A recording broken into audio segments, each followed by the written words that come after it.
Welcome back, guys. It's the Tightwad, and today we are decorating our house for Christmas.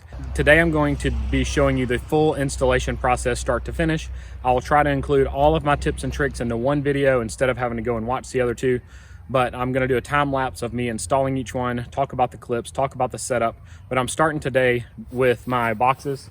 I already have them out. I have my ladder set up and have some extension cords run, and we are ready to get started pulling the lights out, untangling them, and plugging them in to test them. So that's always the first step, is getting your lights out and ready before you get up on the ladder.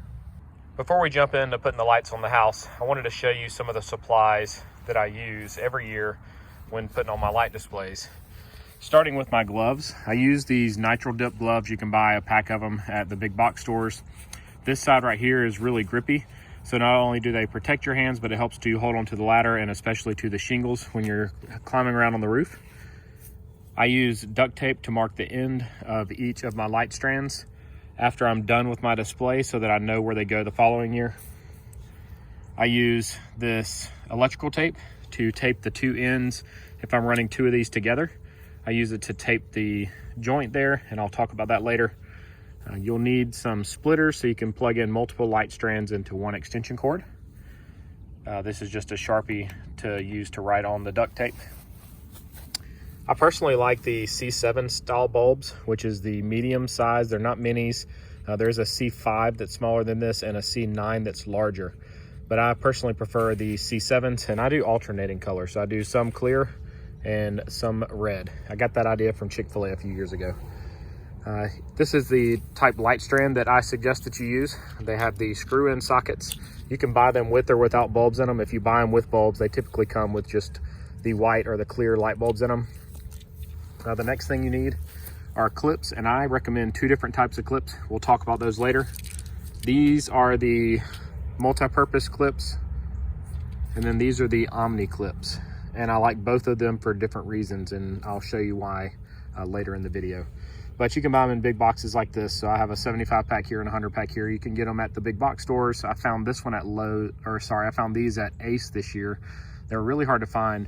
You can buy them on Amazon, so I'll provide links to all of this stuff. These are stakes, so these are used to put the lights in the ground, and I line my flower beds and the sidewalk of my home with those. So then those are very necessary. And then timers. These are my favorite kind of timers. I've used tons of different timers over the years, but these are the best ones in my opinion. They're fully programmable. They can be used for a lot of different things, like coming on when the sun sets and the dawn to dusk timer, or you can do what I do and just set them up to come on at a certain time and turn off at a certain time each night, as well as in the morning. I think they have 8 or 9 different settings that you can do on these particular timers. But all this stuff can be found on Amazon. I'll be sure to provide links to all of it in the description and in the pinned comment. Other than these things, you'll need extension cords and you'll need a ladder. But this is pretty much all of the supplies that you're going to need for your light display.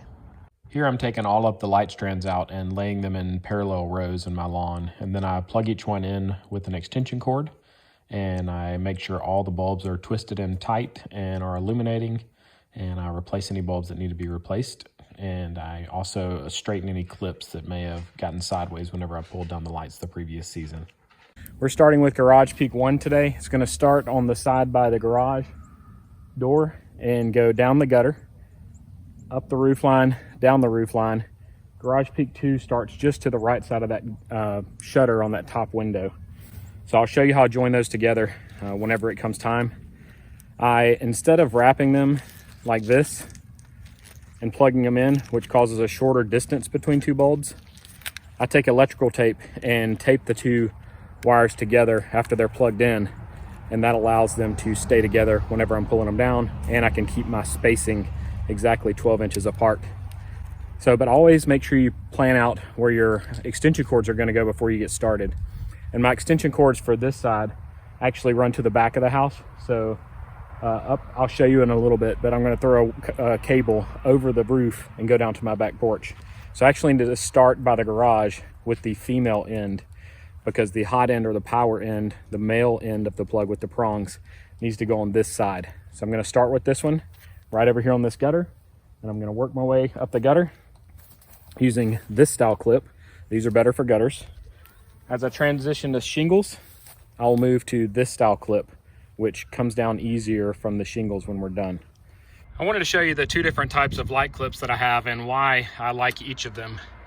I prefer this style here for clipping on shingles, and that's because when you pull the bulb down when you're done, when you're pulling your light strands down, it's pulling against this back piece here instead of against an open clip, which is how these are made.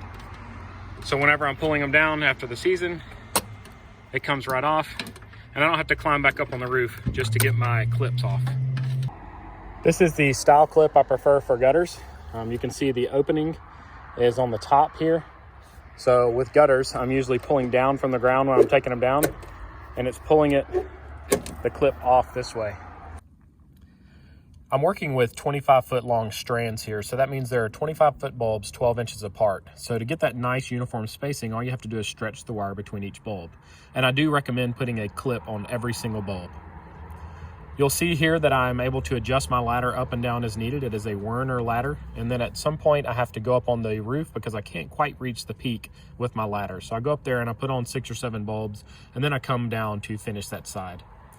This would be an awesome time for you to click that thumbs up button and subscribe to my channel. It'd be greatly appreciated.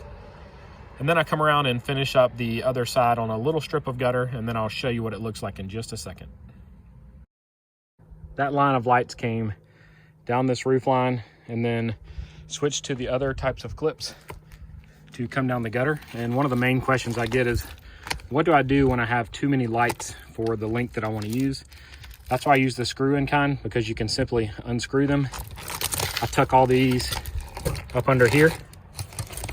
And then I have my hot side here, like I said before. I'll run an extension cord up to a junction that I have right here. I'll have a 3-way splitter that also gets the power to the lights going on this part of the roof. And then an extension cord goes up the little crack right here and across the back of the house and plugs in on my back deck. So that's how I handle light strands that are too long and how I plug them into various parts of my home. We are now ready for the next section. I'm going to start at the end of this gutter here on the bottom and go all the way across down the bottom line and then back up and down this peak. So that's going to be 2 strands, and it'll end right there at the bottom of that peak. That's just how it works out with my lighting. The next one is going to start at the bottom of this peak here, the bottom left corner, and it's going to go along the shingles, and then it's going to go up this side and down the other side. I'll have a few extra sockets that I need to pull bulbs out of over here, and then I'm going to have a junction up here, and I'm going to go ahead and show you, I'll take you up there and show you how I wire all of that to go over the back of the house. Once I got up there, I changed my plan and decided to start going up the roof line of the peak and then finish over where my final male end of my plug would be. That way I was sure that my lights would line up correctly, because I couldn't remember if it was the exact amount of bulbs needed or if there were a couple of extra. It did end up being the exact amount of bulbs needed for my 2 25-foot strands to get all the way back over to that corner where I finished with the previous sets I put on. Here's my least favorite part of putting up my light display, where I have to do this center peak. The bottom edge of it is easy because I can reach it from the roof of the porch. But then I have to climb up on the roof, and I wear rubber sole shoes, and I use those grippy gloves that I showed you. And I climb up the edge of the roof, holding on to the shingles as I go, and clip all of those lights on. Unfortunately, I had one broken clip, so I had to go back up a second time to replace that broken clip. I don't recommend this method, and I definitely should be wearing a safety harness when doing this. I always get a little sweaty and out of breath when I have to do that top peak, because I originally had a huge fear of heights. I've overcome that for the most part, but still the way I have to hold my body up there, it wears me out, and it's not super safe. So I don't recommend you trying it at home, but it's worth it for me to do the Christmas lights. So next, we're going to do the gutter all the way down this side. We're going to make our power point here. So we're going to start with our male end on this corner, and we're going to have 2 light strands that end all the way at the corner down there.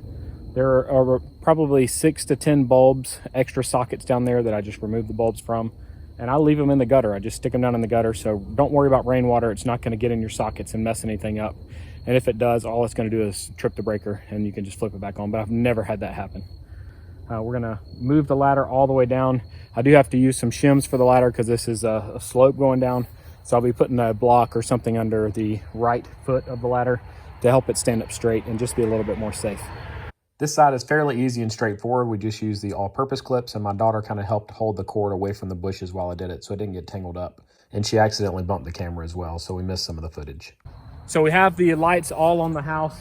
Typically the first day I have a few that burn out. That's normal. As soon as they heat up, they burn out after sitting for a long time. So I've got 3 bulbs so far to replace. Hopefully I don't have more later tonight. So now to finish the display from last year, I have to do the ground stakes, and it's the same as the light strands that go on the house, but they have stakes that go in the ground instead. And I'll make sure I link all the parts that we use in the description and in the pinned comment. So I'm gonna plug them in just like I did the other one so I can see the bulbs and make sure that they're working properly. And then we will start putting them in the ground. And again, you're just gonna stretch them tight so that they have even spacing between them. So we laid out the light strands and then plugged them in. And then I started at the female end of the cable just like every other one and worked my way down, stretching it tight between each of the bulbs so that we had nice even spacing. And my daughters got involved in helping me do this part. They helped me straighten out the strands. They swapped out bulbs for me and really made this go a lot faster. Then we went over to the other side and did the exact same process, working from the front door around to the side of the house.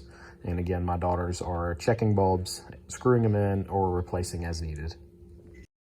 The extra thing we added this year were lighted wreaths, and my wife ordered these bows from Amazon to hang on them.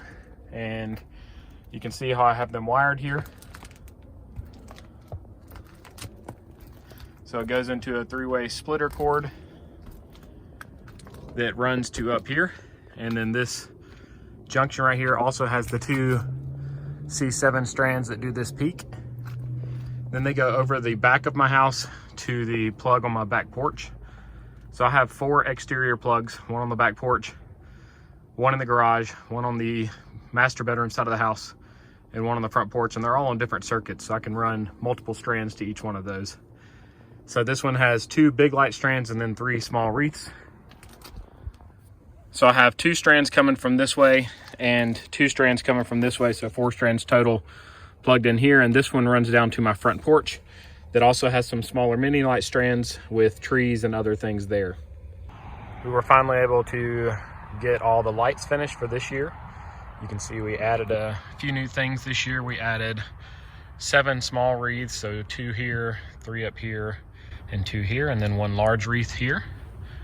We've always had that 1 wreath on the front door, but we're very happy with how it looks. We think we've kept it classy while still having enough lights that people are excited to come and look. I hope you guys found this all-inclusive light installation video helpful. I had a couple of other videos in the past that people always had different questions about, so I tried to answer all of those questions and include all of the supplies in this one video for you.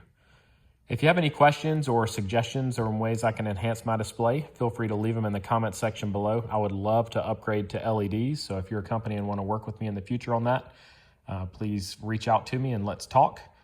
You can click any of the videos shown on the screen right now and they'll open right up on your device. And as always, I hope you guys have a great day and have a Merry Christmas.